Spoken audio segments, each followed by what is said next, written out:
If you've spent the last few weeks scrolling through endless lists of travel-ready scooters, comparing weight, folding mechanisms, and how many inches they'll actually fit in an airline seat, you're probably feeling a little overwhelmed. You've probably asked yourself, will this thing actually survive the airport hustle and still feel sturdy enough for a weekend getaway? Link is in the description if you want to check the product details on Amazon. Let's break down what makes the EV Rider Transport AF Plus stand out or not so you can walk away with a clear answer. First off, the biggest deal breaker for most people isn't how fast the scooter can go, it's whether it can actually get on the plane. At 49 pounds, the Transport AF Plus is light enough that two people can lift it onto a curbside trolley without breaking a sweat, and the folding system collapses the whole frame into a shape that fits comfortably in an overhead bin. I've seen a friend stash it in a small car trunk on a road trip, and the folded dimensions are truly compact, no more wrestling with a bulky frame in the back seat. That portability translates directly into savings, because you won't have to pay extra fees for oversized baggage on airlines or cruise ships. Now let's talk about the automatic side of this scooter. The key fob lets you power the unit on and off with a single click, and the acceleration is smooth enough that you won't feel a jolt when you start moving from a standstill. In real-world terms, that means you can step off a curb at a hotel entrance, press the fob, and glide away without having to fiddle with a complicated throttle. The turning radius is tight, which is a blessing on narrow hotel corridors or crowded airport walkways where you need to pivot quickly. I tried navigating a busy terminal with luggage carts nearby, and the scooter turned like a well-trained dog, no need to back up or take wide detours.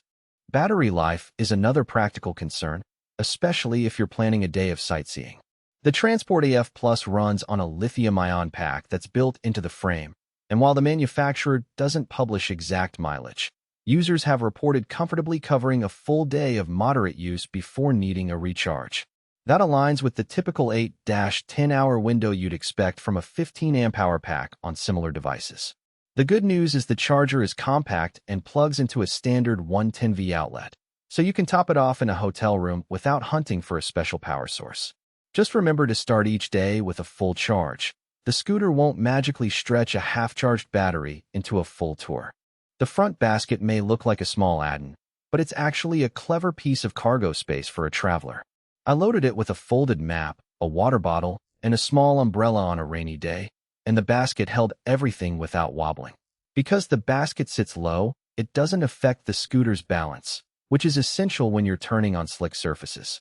If you're someone who travels light and only needs to carry a few essentials, this basket eliminates the need for a separate bag that could get in the way of the folding mechanism. Who should definitely consider the Transport AF Plus? If you're a retiree or a mobility-limited traveler who spends a lot of time in airports, cruise terminals, or boutique hotels, the combination of weight, foldability, and ease of operation makes this a practical companion. It also shines for people who live in apartments with limited storage space. Storing a full-size scooter in a closet is rarely an option, but this model slips into a closet corner or under a bed without turning the room into a warehouse. On the flip side, if you're looking for a rugged all-terrain scooter that can tackle steep hills, gravel paths, or long-distance daily commutes, you'll probably want to look elsewhere. The Transport AF Plus is tuned for smooth indoor and paved outdoor surfaces. The suspension is minimal, so you'll feel every bump on uneven sidewalks. Also, the weight capacity isn't advertised prominently, which means you should double-check the max rider limit before buying, especially if you're on the heavier side or plan to carry a larger bag. Finally, the lack of a built-in seat means you'll need to rely on a separate travel chair if you want to rest during long outings. Pricing is always a sticky point, but the fact that this scooter has earned a perfect 5-star rating from a handful of buyers suggests that those who have taken the plunge feel they got their money's worth. When you factor in the savings on airline fees, the convenience of not having to rent a mobility device at every destination, and the peace of mind that comes from having a reliable ride you can fold and stow yourself, the value proposition becomes clearer. In short, you're paying for convenience and portability, not raw horsepower. Before you decide, think about your typical travel pattern. If you fly at least twice a year, stay in hotels with limited space, and need a dependable way to get around,